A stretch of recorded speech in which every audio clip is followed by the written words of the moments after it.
Hey clowns, welcome to Crimelia Street. I'm Sam. And I'm Tori, and we are gathered here today, episode 35. 35 this time. Yes, Mm-hmm. absolutely. On a great day, April Fool's Day. Um, have you gotten got today by anything? I have seen nary an April Fool, but I Mm, also haven't been really communicating with any. I've been so busy that mm-hmm, I haven't even been on social media or anything really. So mm-hmm. Probably I've, for the best. yes, Yeah. yeah. How about you? Did you get fooled? I don't think so. The Kit Kat thing, I have my own reservations about, which it is quite humorous overall. Okay. Is it like a personal Kit Kat thing or Oh, okay. That's right. I haven't heard about You it. haven't been on my. So, something like 400,000 Kit Kats have been stolen in like a Oh, I did heist. see that. Yeah. Right. And there's And they're like like, tracking this them. is not a fool. Yeah. They're like, if you get these Kit Kats with a serial number, like, how did you get? So it's Oh like, my I kind of gosh. want to be looking out for the Kit Kats. Yeah. But Hey, yeah. all the more reason to get some Kit Kat, especially it's Easter. Does it have to be like Hey, just a regular Kit Kat or what's the deal? Can it be I like a Kit Kat mean, egg? I don't There's lots of know. What did versions they of Kit Kats say? flying around right now. Well, so the candy bars were in a truck that was stolen en route from a factory in central Italy to a location in Poland. So this is like international shit right Wow. here. It's so like an official Kit Kat spokesperson said, "We've always encouraged people to have a break with Kit Kat, but it seems thieves have taken the message too literally and made a break with more than 12 tons of our chocolate." While we appreciate It's the a lot. criminals' exceptional taste, the fact remains that cargo theft is an escalating issue for businesses of all sizes. So very, you know, they're like, give us I back like our shit. I also like Pretty how they much. say businesses of all sizes, but it's like we know which size business you are. Yeah, yeah. Kit Kat. Don't That try to lump it's yourselves like into the small business world. right, right. That's a threat. Give it back or else wind it up. Um, yeah. But so it seems real, but I did hear about this I before April the 1st, Oh, you unless did? it's like a long con situation by a few days. Hmm. Yeah, It would be pretty good marketing. it would to make people buy more Kit Kats. I don't know. Oh, true. I didn't even think about that. Yeah, to get Hmm. Hmm. The case too, this is all like I'm seeing a lot on social media. I'm sure everyone is, but with the doctor who like tried to kill his wife Yes. by Oh my did he like gosh. hit her with rocks or something if I'm remembering correctly? Yeah, and tried to stab her with like a syringe filled with some Oh, vial right. Yeah, because what the he's like an fuck? anesthesiologist or Oh, I something. didn't realize that. Hmm. Oh my God. How terrifying. Dude, going on a hike with your husband. Hmm. Oh my God. Yeah, that is wild. And then like the him calling his son too. I didn't hear that part. I saw her testimony when she was like, I was so afraid that he was about to throw me off the cliff that I like threw my body on the ground and tried to grab onto the roots of the trees because I knew he was trying to throw me off. Um, Yeah, I think I that's didn't what I send you saw. that actually. I meant to. It was so he had called his son, I guess after, so I think that was his son's stepmom. Okay. The dad called the son, and the son was stepson to the woman who he tried to kill. But he's like, I'm not coming home. I'm gonna jump off the cliff. Like, I just tried to kill your stepmom. And like, the kid said that he could see like her blood on him. Oh my And it's just like, and he had gosh. to testify in court too. And it's like, oh my God, that he's Wow. like teenager. I can't tell exactly what age, but That is That's wild. so sad. Yeah, Yeah. so sad. Oh, yeah, that's been Ooh, wild watching unfold. yeah. It's a When did this all occur? I don't know. I haven't really looked into it. I just keep getting like I feel like every day I get like a new testimony come across my Mm-hmm. socials, but yeah, good question. We'll have to look into it a bit more. Right, right. Yeah, craziness for sure. It's crazy. Yeah. Hmm. For bevies tonight, I've got a honey lemon tea, Wonderful. cat Mm-hmm. hair. Um, and I've got a lime bubbly. I'm forgoing the alcohol tonight. I went to a Lightning game last night, so I partook in a little bit of alcohol, and I'm just Mm-hmm. not feeling it tonight. Yeah, yeah, for sure. Especially after the game that was Yeah. had. Oh, Yeah. yeah. What a bummer. Right. What you sipping on? I did drink an iced coffee. Oh, there she And goes. now I have my DC nice and crispy Nice. With in the bendy straw. with a bendy straw and then my Owala full of water. Nice. Hydration, yep. And I actually have a green tea floating around here somewhere, but it's fine. I think I have enough going on at the moment. So, Lots of caffeine. So we have the coffee, the green tea, and the DC. yep, yep. It'll be fine. She's moving. She's ready. Yep. Exam tonight too is future white diamonds, and then there's another word that I just see grand dot dot dot. Oh, Yeah. grand Grandma. ma. Future white diamonds, grandma. Okay. Right. And that's just, it's funny because my name last time was Elizabeth Taylor, and then the Elizabeth Taylor stuff has just come out. And I was just thinking, have you ever smelled Elizabeth Taylor's perfume, White Diamonds? It is grandma. It is very grandma. I feel like I've heard that. Yeah, and I'm sure you've smelt it before, actually. Oh, But so it's just a perfume you wear when you're a grandma. So it's like whenever if I'm a grandma one day, I'll be wearing that and I'll be proud. So yeah. and you'll hear Elizabeth Taylor. Mm-hmm. Yes, yes. In the nursing home, you know? Yes. Yeah. And so Tori this week is 1,033 weeks, which I feel like there is some clowning happening, or maybe just like the numbers, the math is mathing with Taylor as she does. So yes, do tell. A little bit of both. Definitely some mathing and some clowning happening. But I feel like we should save it to the end, but it is a theory. Okay, perfect. I'm looking forward to that. So yeah, Cool. All right. Should we fuck it up? let's fuck it up. Fuck it up. Okay. Tonight we're going to talk about Richard Scott Smith. He was born on February 22nd, 1971. I guess I usually talk about like where I hear the cases from. This one I saw a docuseries for it on, I think it's a Showtime docuseries. It's a 4 episode thing. It's pretty good investigative wise. It's kind of cool because this guy is like at large when they start the docu-series, and then like you kind of see like the investigation like unfold like in real Oh wow, time, which is cool. nice. Richard Scott Smith had a tumultuous childhood.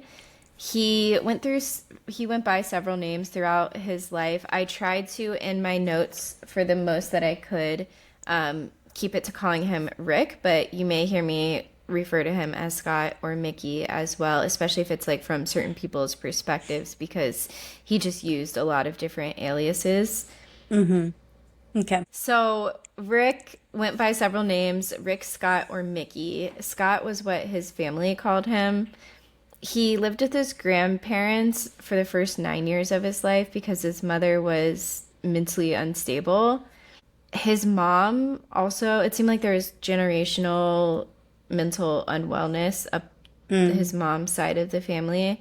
His mom and his grandma actually committed suicide together by Oh, burning their house down. yikes. Yeah. So that's gotta Wow. be tough to deal with as a kid for sure. Wow. Yeah.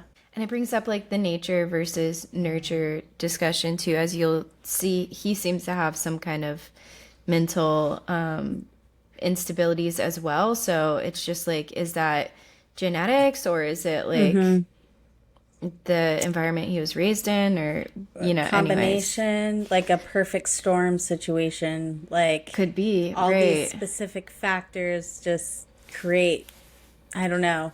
Yep, it could I, be. mm-hmm. It's interesting discussion for sure and interesting to think about. Yeah.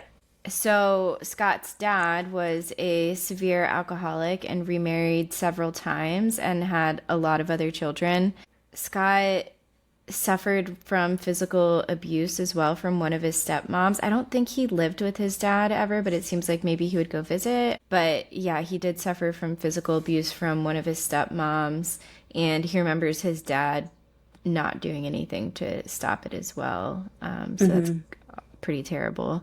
When Rick was 9 years old, he was visiting with his mother for Christmas. His mother had been pretty unpresent in his life up until then, and she took him and fled with him and Oh, didn't leave a phone number, an address, anything. So he was in his grandparents' care until then, and then he just was with his mom after that. And they had no way to like get a hold of him or anything. And I don't know what the legality was behind that. Like I don't know if his grandparents had legal custody or if it was right. just what was happening. Mm-hmm. I imagine if they Wow. had legal custody, they could have like tried to find him. Done something. Yeah. Yeah. Right. Wow. His mother was also abusive towards him, often telling him that he won't amount to anything, and unpredictably just getting really upset with him. He said he would come home from school and just go stand in the kitchen, and she would start screaming at him and telling him that he's lazy, and then start laughing at him, and then Wow. just like being upset again. So, very all over the place. That's so sad. Yeah, I know. And it's like, not to excuse anything that he does after this because those things are definitely shitty, but I think it's okay to like feel bad for that kid who was in that situation. Right. Right. There's not a ton we know about his upbringing, besides what I've already said pretty much. And then we get like little spurts in high school, and then we know from the crimes on. We just know that his mom did not like provide a healthy, safe environment. It was hard too to know anything actually about him because he acts like such a chameleon based on who he's entertaining at the time. So like Mm. if he's around someone who's super religious, he is also religious. If he's around an atheist, he's also an atheist. So it's like who actually is he? No one knows. Right. Right. He's just mirroring people constantly. And then he has Wow. like some family members who like knew him, but they only knew him up until he was 9 before he disappeared. And they do say Mm-hmm. that at that point he did know like right and wrong, Mm-hmm. but something went amiss after that. Yeah. Wow. Yeah. We do know that Rick dropped out of high school his junior year. In high school, Rick would never be single for long. He often dated multiple women at the same time, and he really thought it was cool to see like how far he could get away with it. And he also lied to them a lot. Definitely a bit of a pathological liar. And his friend said that the way he lied, it almost seemed like he believed it himself, which is Interesting. interesting. Unfortunately, as Rick got older, these traits about being a pathological liar and enjoying dating multiple women at once only became more severe. Around the 2000s, Rick began a serial romance fraud scheme that he kept going for nearly 20 years without any consequences. Wow. Yeah. Okay. Yeah, so we're getting into a bit of a Tinder swindler situation. Okay. In his adult life, Rick had a pattern with dating women. He'd meet them on dating apps, love bomb the hell out of them for a very short period of time, telling them he loved them, sometimes after 3 days, calling them incessantly, really making them feel like they were the center of his universe. And then he'd try to convince them to marry them. And often, unfortunately, the women did. And then he would just disappear, sometimes emptying their bank accounts and sometimes buying cars in their name or getting credit cards in their name. Wow. Yeah. Uh, I could not imagine. Oh my goodness. Whew. Someone telling me that they love me after 3 days, I would be so scared. Okay. I'd be like, no. That would give me the ick, I feel. Like, Yeah. And I think it seems like a lot of these women were like kind of cautious about it, but they're like, oh, but he seems so doting and is just like checking all these boxes and hmm. yeah. And he's Um, probably giving them gifts and things, I would assume. And like, mm, like he's showing his, that he's not some like bum. Maybe, I don't know. yeah, yep. He definitely does, yeah. And kind of has like false promises of money. Mhm. So, yeah. Rick would also convince many of these women that he was part of a medical malpractice lawsuit and on the verge of receiving millions of dollars for the Mm. lawsuit. He was saying that like a nerve got cut during some kind of like facial procedure. And I think it was 7.8 million. He said he was going to get like 12 million and then like after the lawyers are paid, it's like 7.8. Very specific. Wow. Oh. So he just appeared to be this super eligible bachelor. He was, I guess, a- attractive. Doesn't really do it for me, but like I could see maybe, I'm trying to think of how to say that. He was not unattractive. You can see his photo too. Yeah, he looks like an old dude. Um, That's what I was, yeah, I was gonna say like at that age, I feel like he's attractive. sure. Do we have to delete that? I mean, I get, but he just is a very average looking dude. Yeah, he's not unattractive. Right. He's not like, ah. He's I not don't know. scary. He's not scary. Right. That's what we're trying to say. Yeah, I think all these women were maybe in like a bit of a vulnerable position with True. dating too. Right. They're just a bit more, yeah, susceptible to things, Yeah. which is Um, unfortunate. yep. He appeared to be a very eligible bachelor who doted on the women he was dating. And he just gave them so much attention too. And a lot of these women had been like in relationships where they felt like they were with partners who weren't affectionate enough and stuff. And he just seemed to be like checking all of those boxes. So Rick was leaving a trail of victims in his wake. These victims suffered from fraud, theft, and verbal and physical abuse from Rick.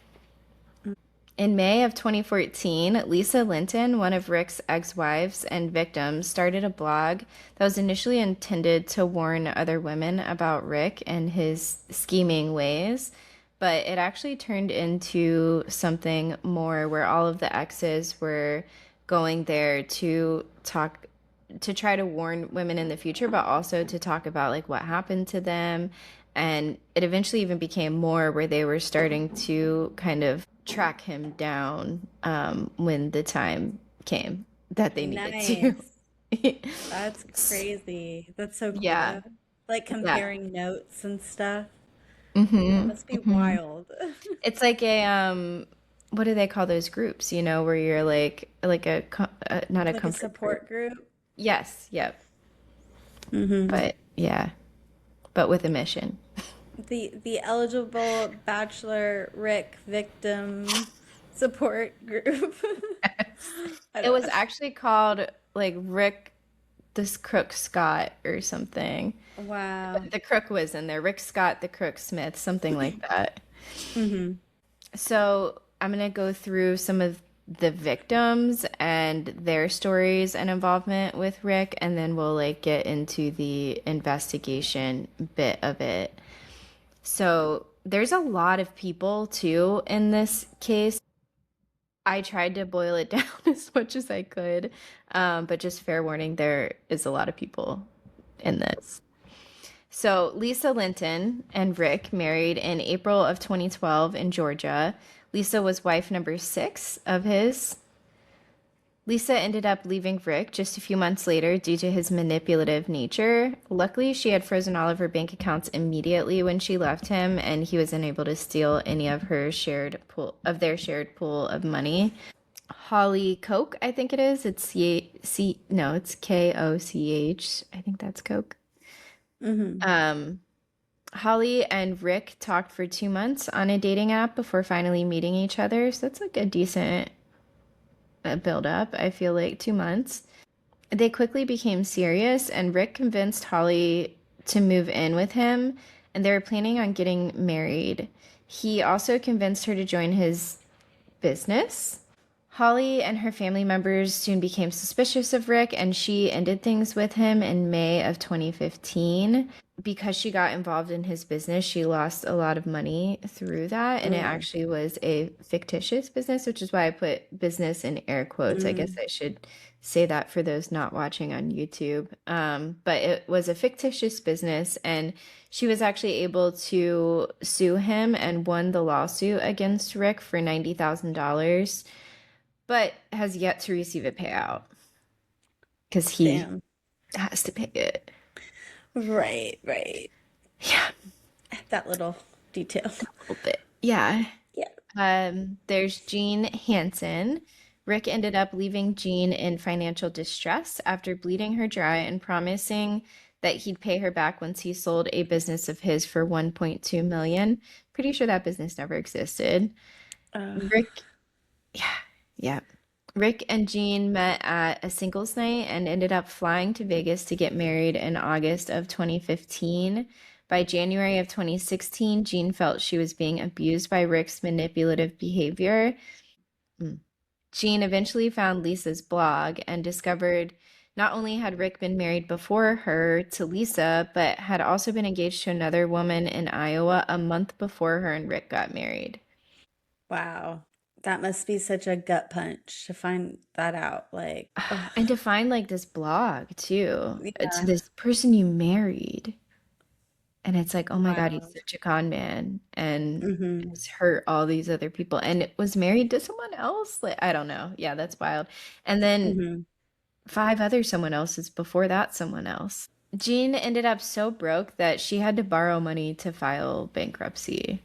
Oh, I that know. sucks. Tracy is another one of Rick's victims. In 2016, Tracy was swiping online one day and came across a profile for a man named Mickey. Tracy and Mickey, in air quotes, aka Rick, had only dated for 3 months and in that time frame had gotten engaged. Tracy did feel like things were moving a little quickly, but also she thought maybe dating, because this is, I think, her first time dating after her kids were a little bit older. They were teenagers, and she's like, maybe dating at this age moves at a different pace. Mm-hmm. Um, when you know, right? Right, right. When you don't, you don't. At first, Tracy's family, including her daughters and friends, were very approving of Rick, but as time went on, Tracy's daughters' suspicions began to raise, especially when Rick was trying to move up their wedding date. And it's like, y'all have only been together for 3 months and you're already engaged, and now you're trying to move up the wedding date? Like, bro, calm down. It's not a race. Right. Tracy's daughter decided to search Rick's or Mickey's truck one day and found a pill bottle with his real name on it. And she also found like papers and stuff in the car too. And she was finding like some papers with just Scott on them, some with Rick Scott Smith. And so there's all these Mm. different names she was finding in there. At first, she was like, maybe he's a drug addict, and that's why he's like being so suspicious. but turned out to be, I think, more than she was expecting even. And she started like plugging these names into Google and came across the blog and found out that Rick was a con man, and she called her mom, and her mom came home and confronted Rick, and then Rick disappeared. Oh. Sandy, I think too that they had bought like a sports car, or he wanted to buy. No, he did. He bought a sports car and he just like wrote a check for it. And I don't know if her name was like tied into it, but I know he did that while he was with her. And he Mm-hmm. wanted to buy like a house with her and stuff too already. Whew. Yeah. Wow. Trigger warning too. I don't know if it's this person, but I do need to say it at some point anyways, for physical abuse and mental abuse or emotional abuse. So Sandy, they got engaged, and Sandy said that he became a totally different person like when they got engaged. Sandy was going to leave him, and she told him that she was leaving him and she was going to walk out the door, and he pushed her, and then he pushed her away from the door and then pushed her down on the bed and pinned her down, and she saw him grab something on the bed, and it was the Mm-hmm. iPad, and he just started swinging it on her. Oh my And God. yeah, she was screaming and yelling, "Please stop, you're gonna kill me."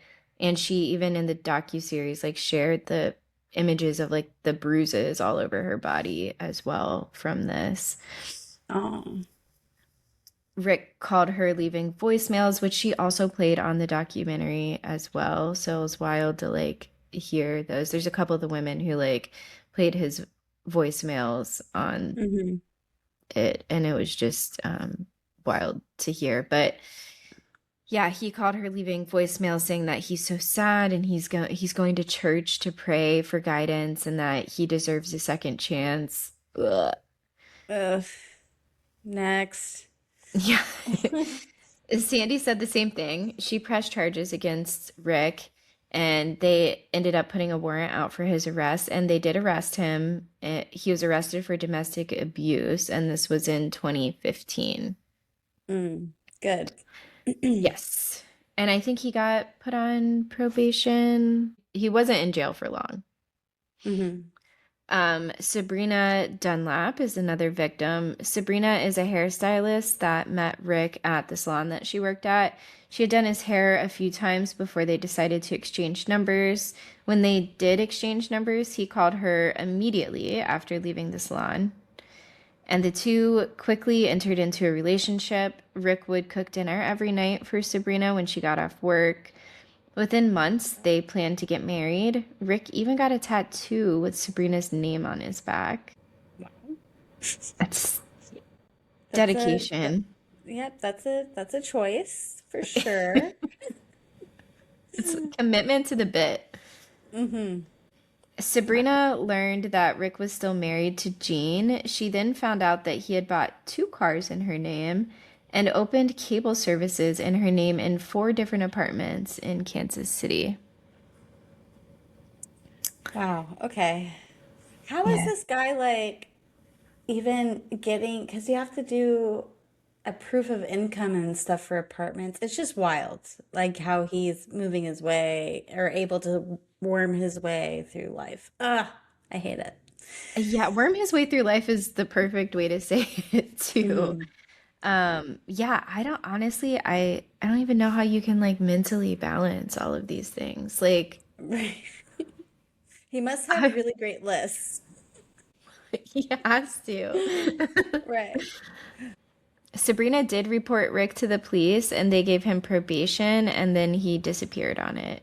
The whole ordeal ended up costing her $100,000. Ugh, ouch. Yeah. Dang. Ellen, they matched on a dating app. The first night they talked for 3 hours. They'd go to eat every night at Chester's and Chili's and like those chain spots. Hmm. He was very doting. Very soon in, Rick proposed. Surprise. He went to pick out a beautiful ring for her, told her he was waiting on money from a medical malpractice because she was like, "How are you paying for this?" And he's like, "Oh, I'm just waiting on money for a medical malpractice. I'm gonna get $7.8 million after the lawyers are paid." Mm-hmm. He pushed for combined checking accounts. They did like a virtual tour of a condo in Florida and signed paperwork to purchase the condo. He would start, oh, this is just like a weird thing that I felt like I couldn't not mention, even though it doesn't even Mm-hmm. tie into anything else. It was just so strange. He would start the bath and just sit in the bath. And he wanted Ellen to sit in the bathroom with him. So she would sit on the toilet and they wouldn't say anything the whole time. She would just sit there. Oh my gosh. That would drive me up a wall, dude. I Yeah, wonder where that came from. You know? right. I would love for to watch a documentary on this guy's therapy session. Ellen also said that sometimes he would just like get this gate, like look at her in this way that was just very strange and unsettling. I hate that. Yeah, it's Especially, wait, let me look at his picture. No! Okay, that's enough. Uh, oh my gosh. mm. They had only been together for about 3 weeks when Ellen moved in with him because he told her that he needed to see her every morning. A couple of weeks after that, Rick proposed to Ellen and says, "Let's move to Belize and get married." And she was kind of like a spontaneous woman, so she's like, "Sure, let's do it up." He found a home for 1.3 million and also bought some jet skis and a four-wheeler. Something that stuck out to Ellen too is when he mentioned that you can't be extradited if you go to Belize. And she said she Oh, found that to be an interesting comment. oh, right. A little odd, yeah, an odd detail to mention casually. Wow. It's Yeah. like no matter what, things just seep through the cracks. Because he could have just not said that at all. He just He had really could have. He really could have just just to. Right. he's got to be so arrogant too. Like just Right. getting away with this shit for so long. Dude, for sure. Yeah. Okay, so there's two Carlas in the case. There's bounty hunter Carla, Oh, nice. Okay. and then there's victim Carla. This is victim Carla. She was married when she met Rick and had children with the man she was married to. And she met Rick at a karaoke bar. She had been married for 39 years. Wow. Okay. hmm She said she was crazy about her husband, but she was mostly sad in her marriage because he wasn't affectionate and it, yeah, it just seemed like one of those like the sparks isn't there type of things. When she met Rick, she would sing karaoke at this bar and then like I guess he came up and like offered to sing this like love song as a duet with her and she was just like smitten and taken by him. He made her feel like she was the most important thing in the world. She left her kids and husband for Rick. She also emptied her husband's 401k and their joint bank accounts, and she used that money to open a seafood restaurant with Rick. Oh my gosh. Wow. A seafood restaurant. Okay. Okay. New twists And and we'll turns. get more into that as well. There is a Do story we know the there. name of the Yes. seafood restaurant? Yes, and Okay, cool, cool. it's a good one. Yeah. Okay. Looking forward to that. Okay, so Rick applied for a business credit card in Carla's name, and she's like watching him just she's like, "Oh, what are you doing?" And he's like, "Oh, I'm applying for a credit card for a business in your name to see if you could get it." And she was like, I was kind of like startled, but also I was like, I should just take this chance. What happens if I don't take this chance? Yeah. And she took the chance. And then Rick ended up trying to date another employee at the restaurant before disappearing, emptying the restaurant's bank account, causing payroll to bounce for all the employees, and leaving Carla with the mess. It's just like so many people are affected by that. Right. And like her poor family. Like she must feel so stupid. You know what I mean? Like obviously she shouldn't have done that anyway.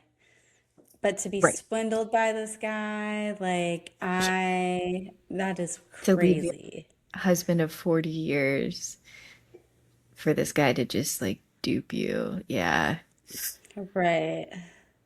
Well, her and her husband Oof. eventually do end up getting back together after the whole thing's over. So, and he was like interviewed in the documentary too, and he was like at one point ready to go shoot Rick, which Mm-hmm. probably could have done a lot of people favors, but not him. It probably wouldn't have done himself any favors. Right. So good thing he didn't. But yeah, and he's like, "Well, I finally calmed down and decided not to, but I do want my wife back." Oh, I know. that's like so sweet. And like just such a roundabout. It's unfortunate circumstances, but maybe Right. that's the spark that she needed. Like she Maybe. realized how good she had it. Maybe. All right, now Oh. we're on Tammy. We're still going. Tammy was the other girl at the restaurant. He was telling her he loved her after 3 days and like incessantly sending her text messages and leaving her voicemails. And he's like, I love you more than anyone else in the world. All right, call me back. Bye. And she thought it was odd and creepy and did not entertain. They went on like one date and then she's like, whoa, this is weird. And like stopped responding. Nice, Tammy. Good job, Tammy. Yes. Good job. Paige is a woman who didn't date him, but she owns her own company called Now That's Clean. Rick told her that he leased apartments for a company called Prestige Corporate Living, which was a fictitious company of his. She said if you caught him in a lie, he'd start stuttering, which I just found interesting. He's got to tell. Rick ended up he stopped paying his bills to her, which I guess is like he was contracting her to clean these apartments. See, that's the part that confused me because were the apartments real or not? Mm-hmm. I don't know. Um, Right. but he stopped paying his bills and ended up stealing about 50 to $60,000 from her after all was said and done. And then we have Lee. Lee was engaged to Rick. They actually had an amicable breakup and remained friends for about 10 years after their breakup. Rick was close to Lee's father, and it almost seemed like Rick wanted to be a part of their family because of his like lack of a family, I think. And Lee's father, Oscar, also seemed to be very fond of Rick as well. Rick was talking to Oscar about buying an old boat from him. Some PIs later on, end up getting footage of Rick at this boat by himself. And then a couple days later, the boat ends up sinking. Turns out that Rick worked for a company that could buy salvaged boats, and he was, I think, assuming that Oscar would still sell him the boat and that he could make money off of the salvage sunk boat. Um, Wow. That's messed yeah, up. it's so fucked up, isn't it? Yeah. Yeah, Damn. and we'll get a little bit more into that as well. And Like, it what a gets. racket. That's crazy. Hmm. Hmm. Tony, Scott's sister, they shared the same mom, I think, but not the same dad. So when Mm-hmm. Tony was 12, their mother passed away and she ended up moving in with Scott. Scott was like one of the people she trusted the most at the time, and this was like the scariest time of her life because her mother just passed away. Right. Yeah. At the time, Scott was jumping from woman to woman and telling them that she was his daughter. Okay. Did It's she just know weird. this? She did. Yeah, yeah. And she was a lot younger than him too. Okay. She was 20 years younger than him. Um, he used her as a tool to play at the women's heartstrings who he was dating and to get them to feel sorry for him as like, Hmm. oh, I'm this single dad, all on my own, raising my daughter, who's my sister. Right. Right. Oh It is my so goodness. bizarre. Yeah. She said it was like a game of chess for him and that she felt like a pawn in his game, which is just so sad. Hmm. He was also emotionally abusive towards her and called her trailer trash and would say things like, I don't see why mom kept you around. You'll never amount to anything. And it's just like his mom said some of that stuff to him. Hmm. So that's Wow. unfortunate.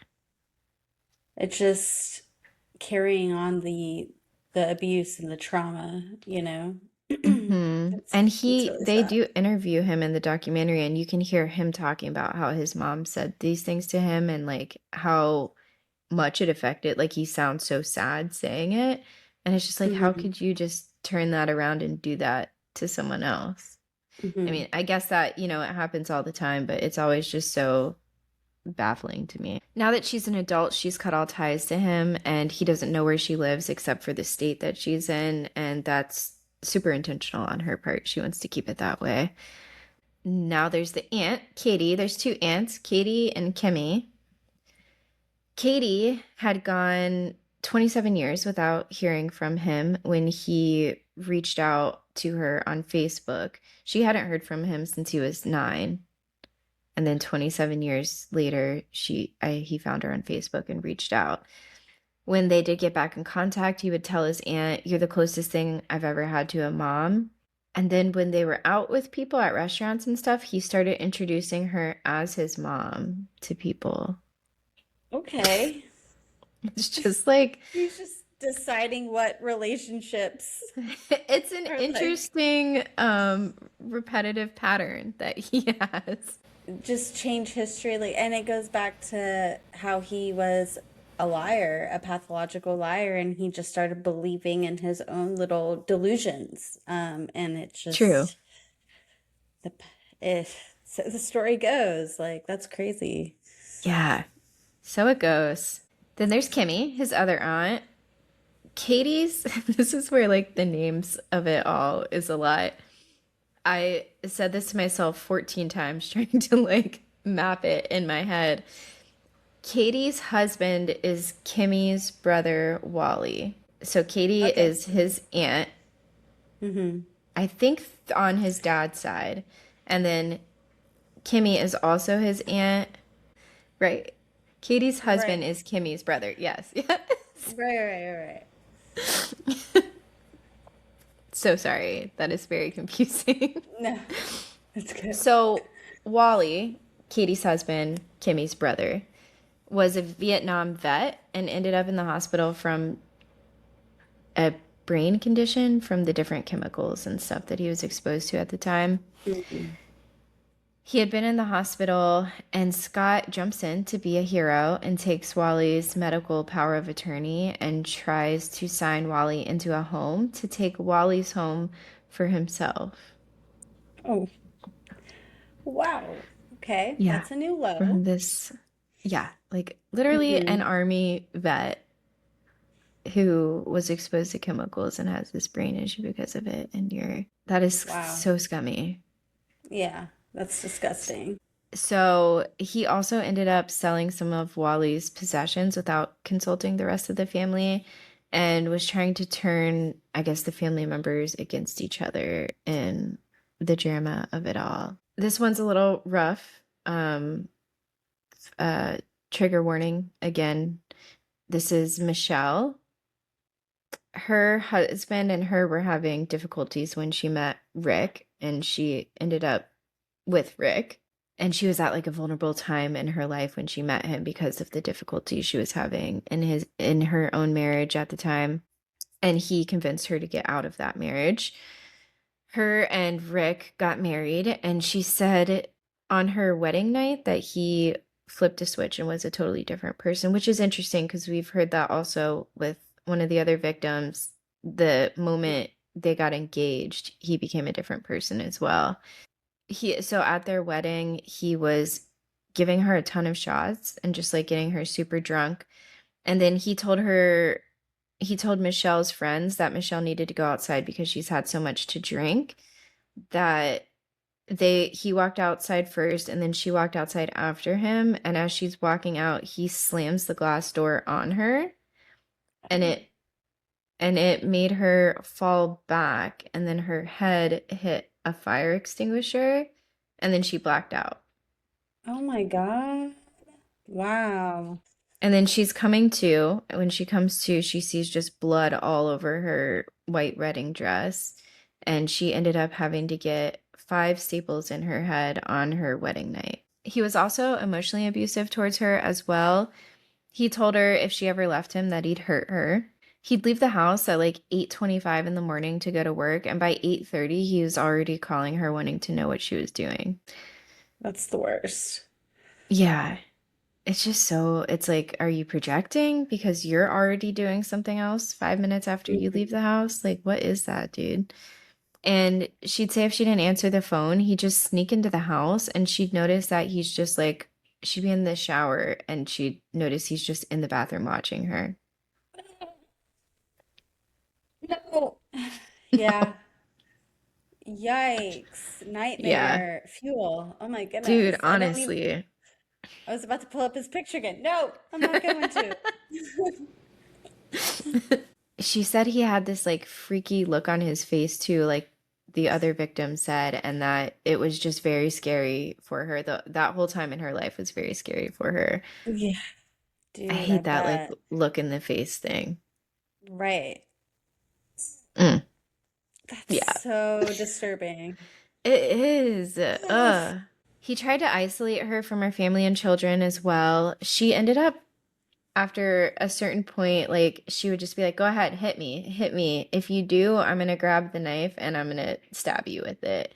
And he would just like leave her alone then. And that was towards the end. She ended up flying her mom out and she left with her son and her dog. Thank God. And Hmm. she said he didn't steal any money from her. He just wanted to control her. That's messed up.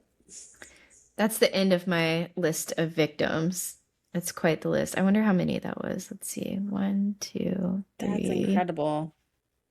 Yeah, 4, 5, 6, 7, 8, 9, 10, 11, 12, 13, 14, 15. Whoa. Yeah. And I'm sure there's people we don't know about too, Oh yeah, that like yeah. never found the blog. And yeah. Hmm. In September of 2015, Rick was arrested for domestic abuse and given probation, which we talked about earlier. In February 2017, he was charged with identity theft and forgery in Johnson County, Kansas. In December of 2017, the Love Fraud documentary began filming, and they started filming the documentary while Rick was still at large. So you get to see these events unfolding in real Oh, time cool. as the I mean, not documentary is cool. going. It's kind of cool. I mean, I'm gonna have to check that out. I haven't really seen it. And this episode is brought to you by Sam's Paramount Plus subscription. Yes. I was like, I hope this password still works. It did. Oh yeah. Good. Um, Sabrina and Tracy sought the help of a bounty hunter, Carla Campbell, who took a personal interest in the case and decided to help the women out pro bono because Carla had had a history of abuse in her own personal past, and that's why she wanted to help the women out. Police weren't actively looking for this guy because they knew he had fled the county that his warrants were in, and his crimes were just like small fish compared to some of the other Mhm. crimes going on. So it wasn't something they were going to do like a multi jurisdiction search for, you know? Right, right. Yeah. Even though they're pretty fucked up. But I guess Yeah. in the cop sides, it's like small fish to fry.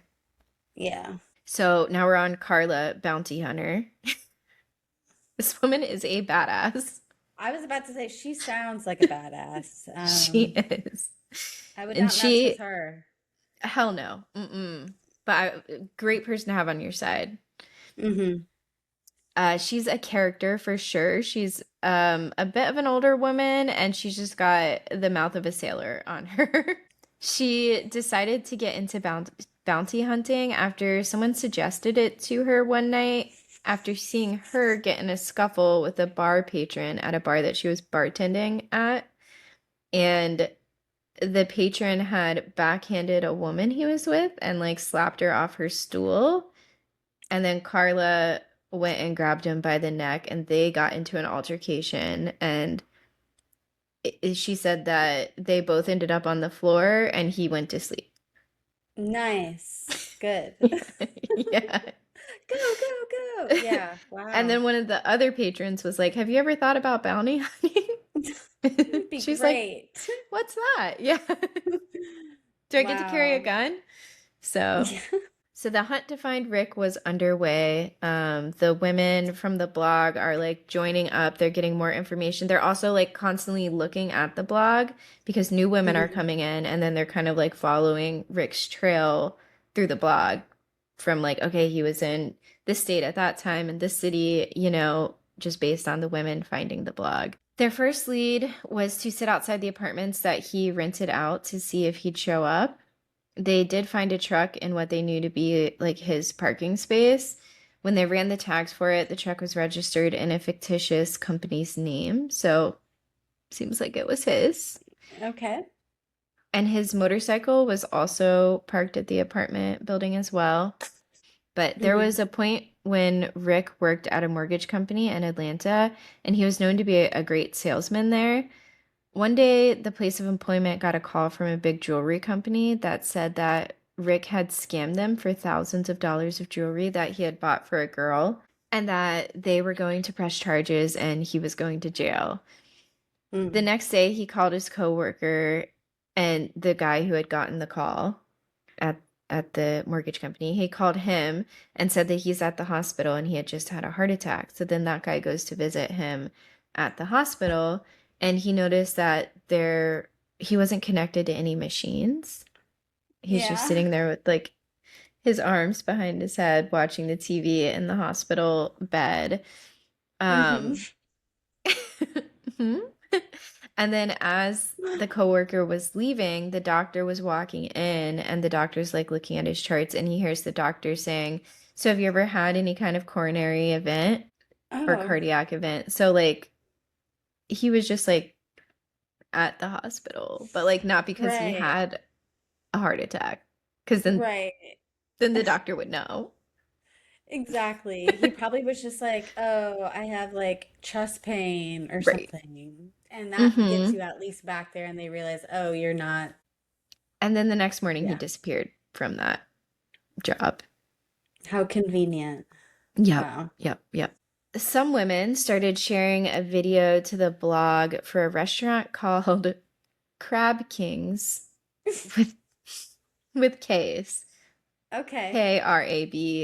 KRABKINGZ. Sorry, GZ. Oh, GC. Okay. Just, Crap just Kings. yeah. And Richard Scott Smith was in the video, and they also saw him like in the background of some of the images at the restaurant as well. Wow.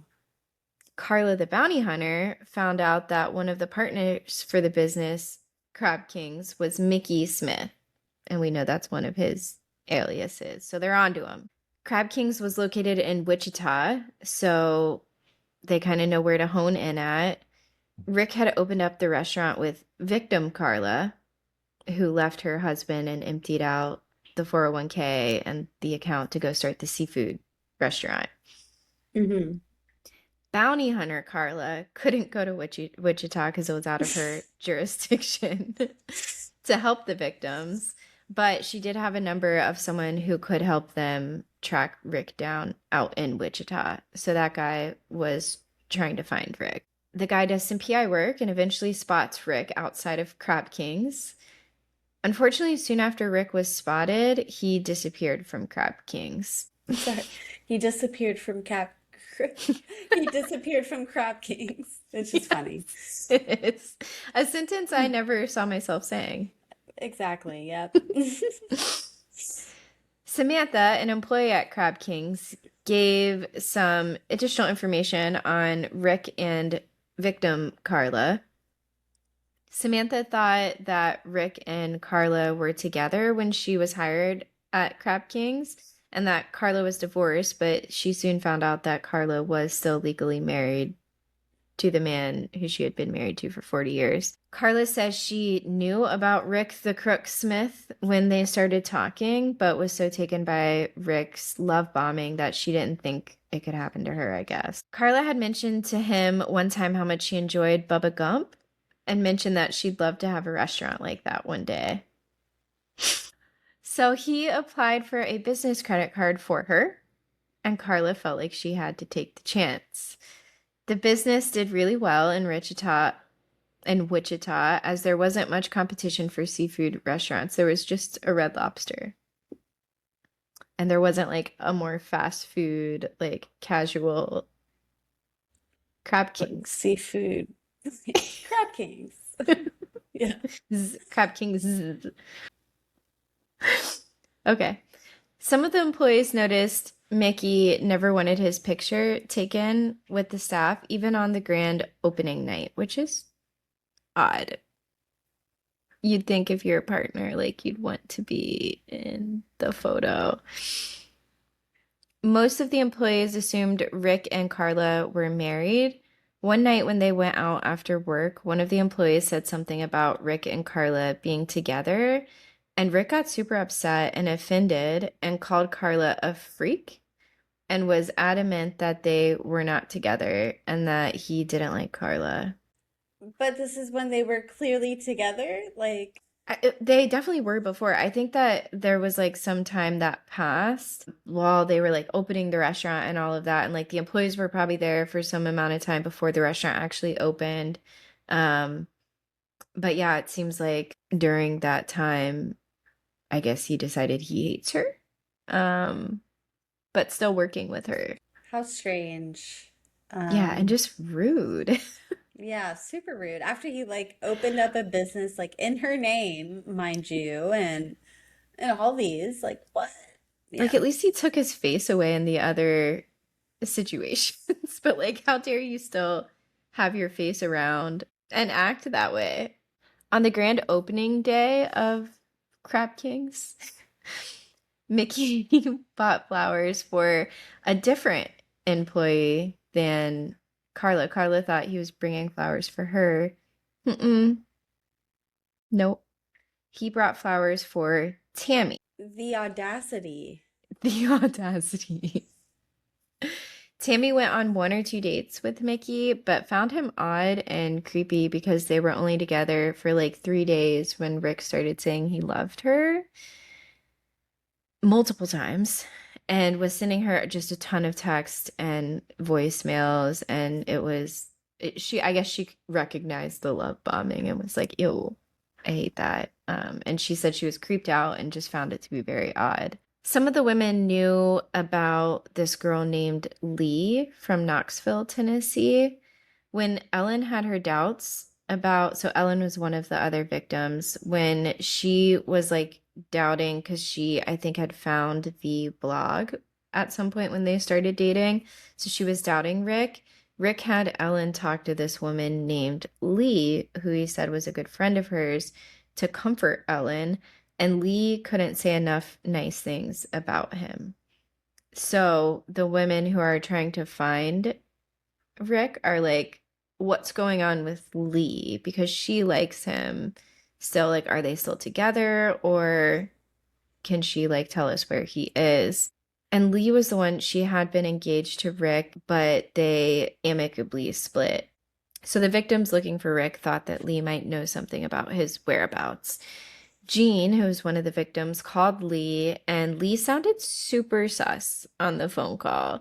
She was saying she doesn't know where Rick is, but that they talk like 4 times a week. And she was saying things like, I'm not going to rat him out. This is someone who's been in my life for 10 years. So it's like, I think you do Hmm. know. I think you Right, know. right. I think you know, Lee. The women hired a couple of PIs, and the PIs follow Lee, hoping to find Rick.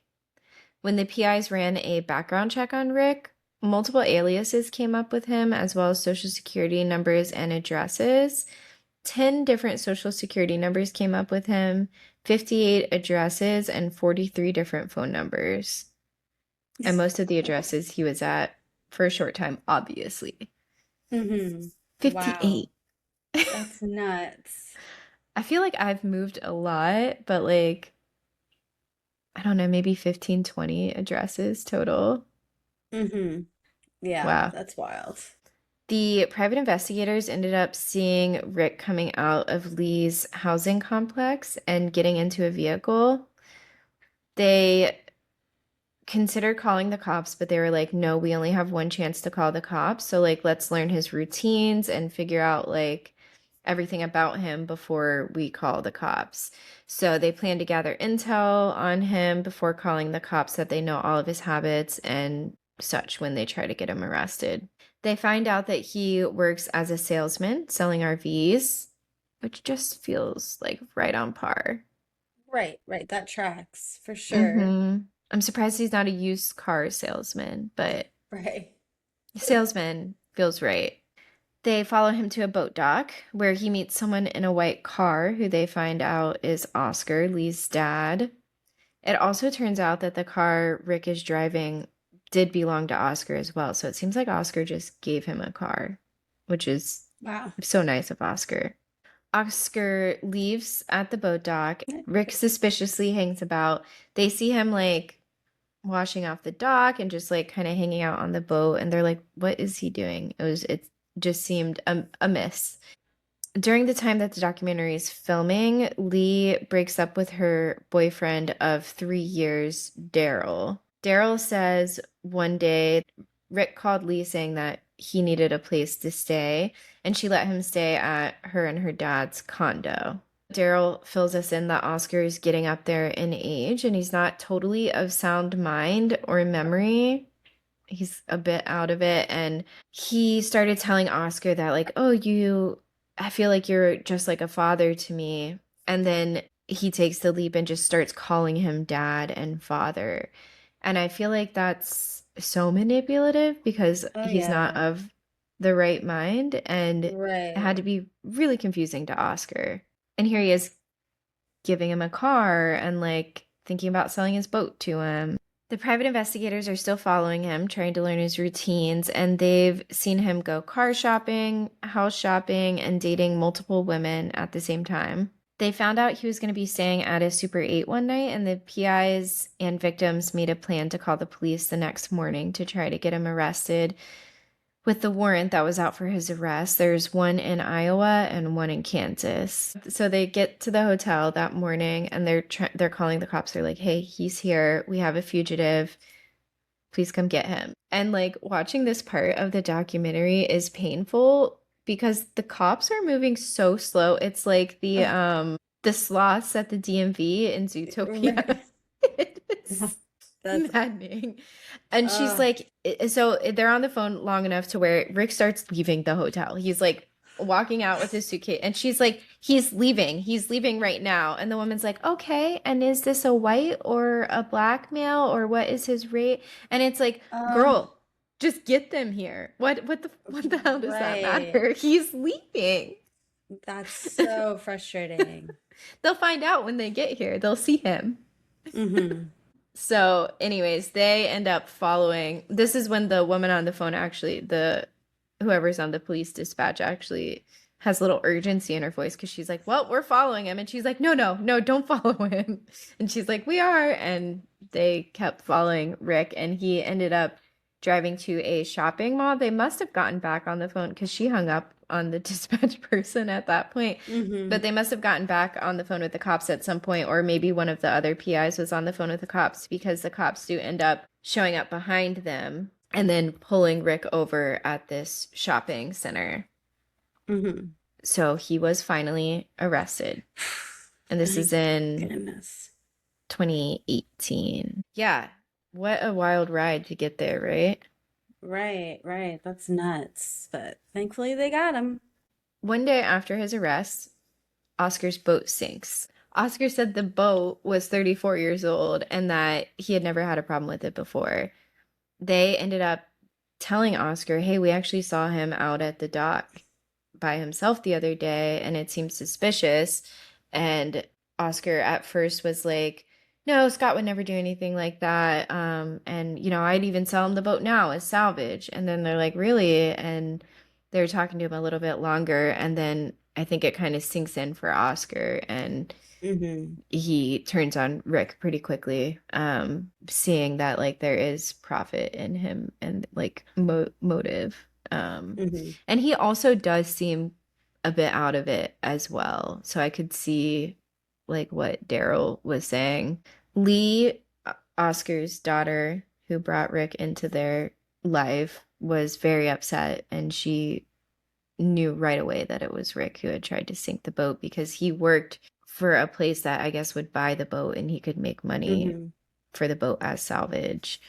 Yeah. Lee feels super bad that her dad's boat was sunk and that it was because she brought Rick into their lives again. The women, so Rick got arrested and the women got a chance to give their witness statements in court, which was cool to see some of them take advantage of that and be able to, face him and say what Mm-hmm. they needed to say. Rick was sentenced in jail for 180 days. That's it. In Polk County, Iowa. Um, while Rick's in prison, he agrees to talk to Rachel, who's one of the producers for the documentary, and says that he wants to set his name straight by doing an interview.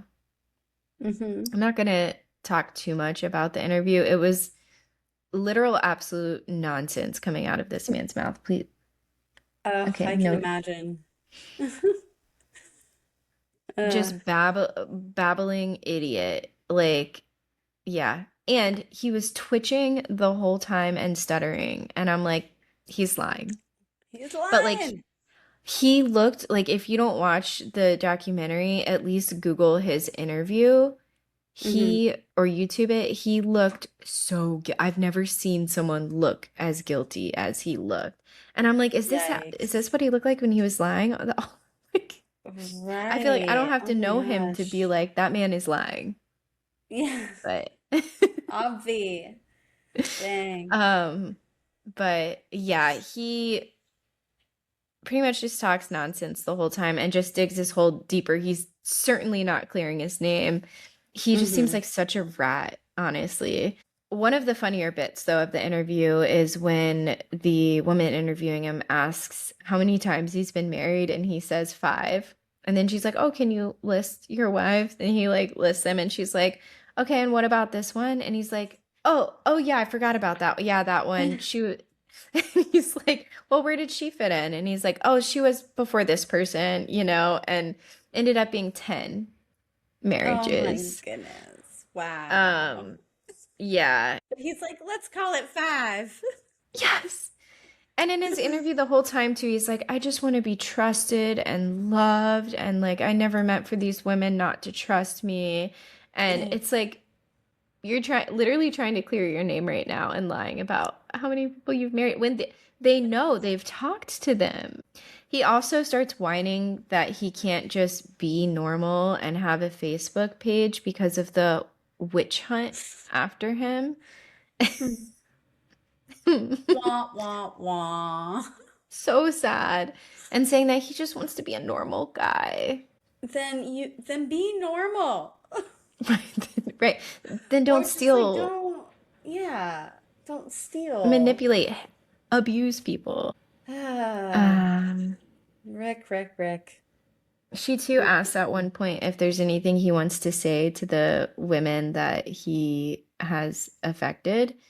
And Stolen and lied to and abused.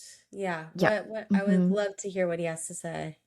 Yep. He says that those women have made his life very difficult and but now because of that, he has turned a new leaf and become a new him. So he forgives them.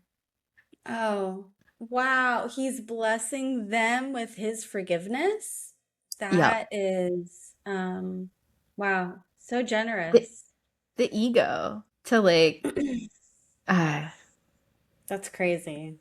That is Yeah. some wild mental gymnastics that he's going through.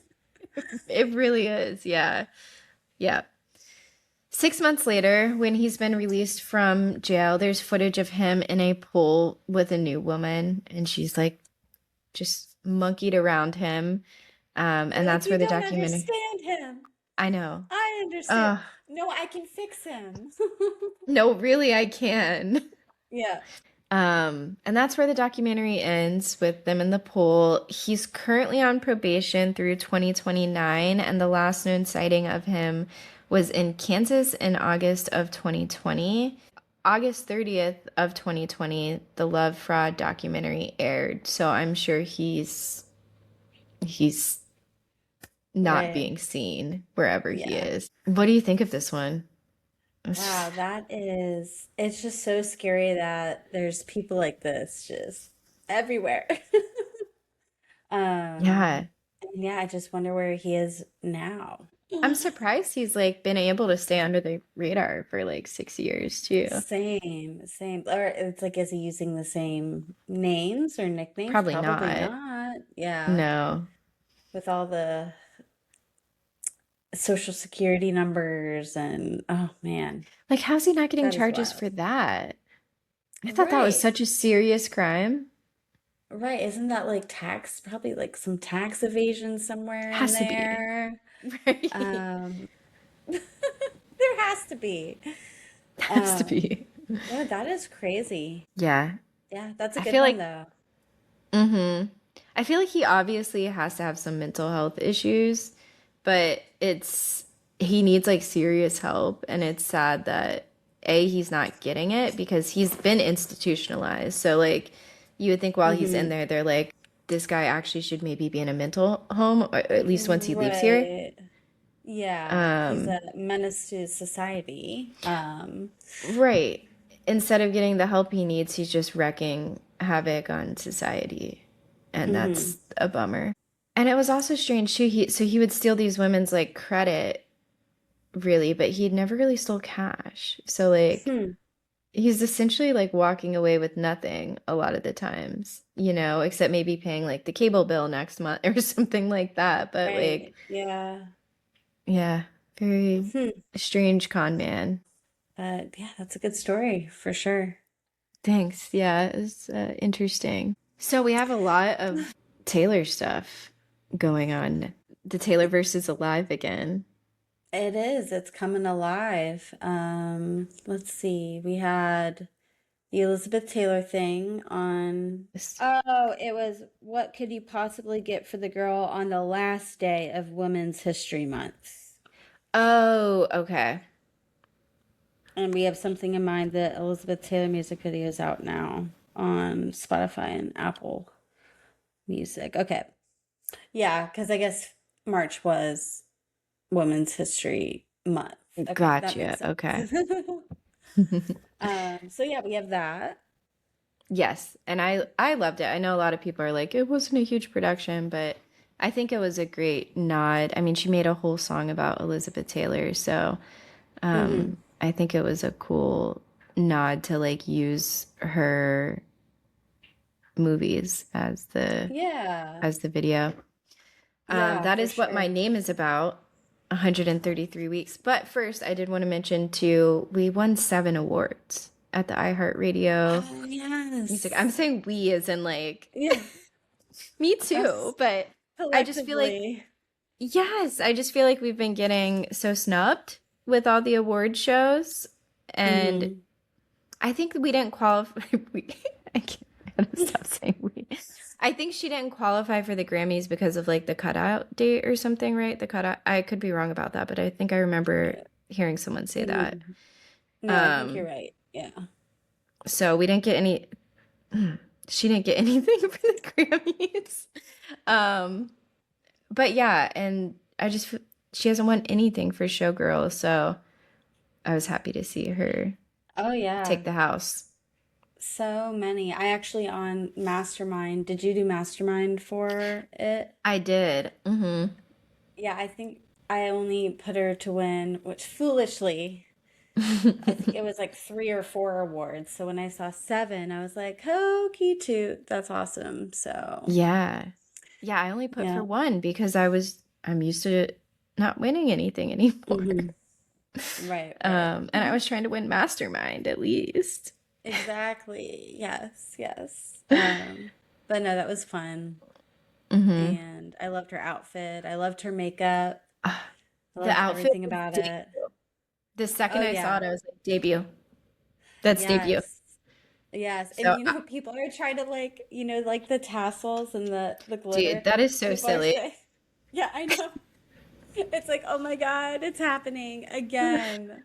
They're saying it's Um, spelled Deb, yeah. and then there was another one I saw the other day too. It was like if you turn the left side and flip it upside down, it says Uh-huh. like 13 or something. I don't know. I can't It's remember what like, it oh my was. goodness.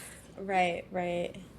But there is something, there was a still that she posted on Instagram from the Opalite music video, and there's uh, the Roman numeral for six is in the pencils on the paper on the floor, and that's only in the picture. In the actual music video, those pencils aren't there. So it's like, it's very intentional that the pencils are there. So, And it's Roman six. numeral 6.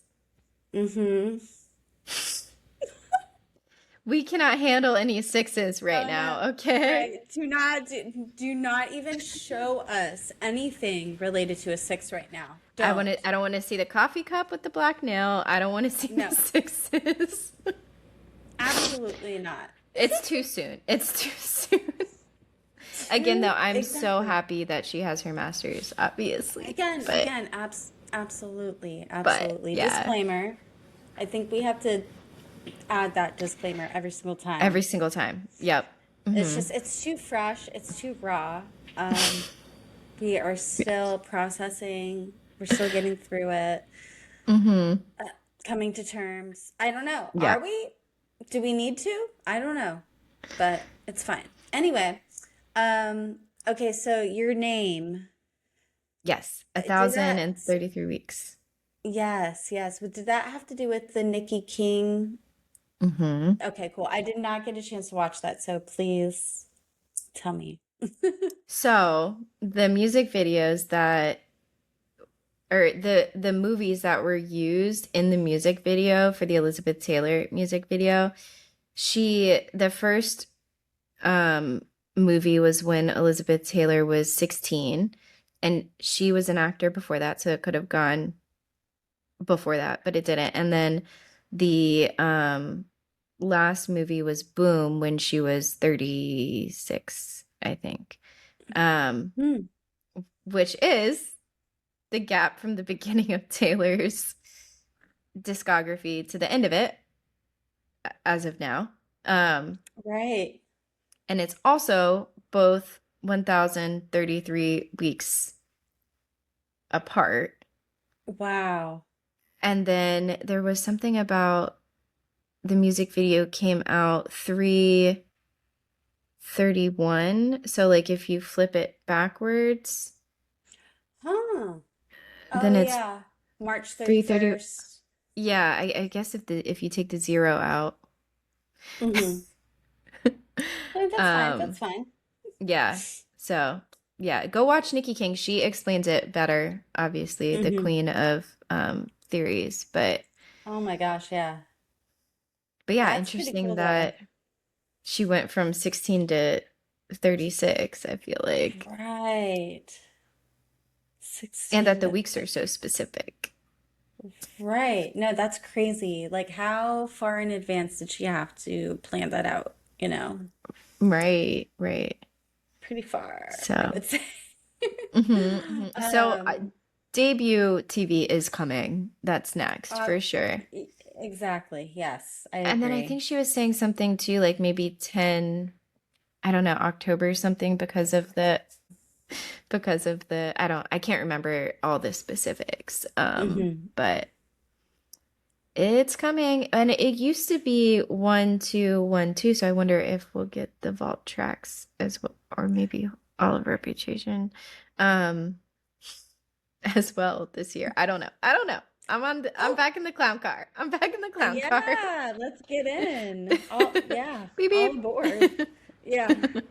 Um, well, hopefully, I mean, we'll see what we get this year. If we Hmm. get anything, we don't have to. But No. it would be cool. It would be super Hmm. cool. I would not be Um, upset. no, no, not at It's sad all. you can't get excited about that. All right. People are like, she's giving you enough. It's like, yeah, but it would also be pretty cool if it Right. happened. Like, I'm not upset if it Right. doesn't. We're not like expecting it and demanding it. And it's like, No, oh, you're just a part of the crowd chanting more. It's like, no, I am this shut way because up. you trained me. Right. Stop. Yeah. No, I think it's fun. Obviously, she does things like this on purpose, whether it's just Hmm. for the sake of the cool little tidbit or if it means something deeper. It has happened both ways. So we are not crazy. We're not just chanting more. We are just unpacking it all. And that's Enjoying the okay. ride. Yes, yes. Yeah. And we're having fun Just with trying it. to We're not see getting where mad. it turns next. Yeah, so sue us. Don't. But right. No, I have faith that one day the coffee cup will truly make sense to us. It can't just be a red herring. It I can't. studied It's that. I too studied that.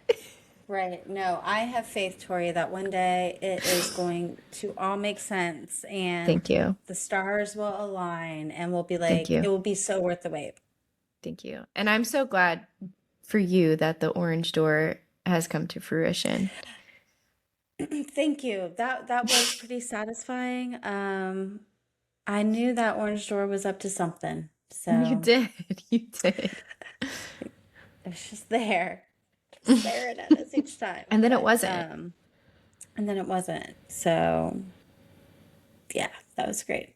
Thanks for joining us on today's episode of Crimelia Street. You can follow us on Instagram at Crimelia Street or on TikTok at Crimelia ST Podcast. You can watch us on YouTube at Crimelia Street Podcast and feel free to send us an email with any comments or suggestions for true crime stories at crimeliast@gmail.com. Bye, clowns. Bye, clowns.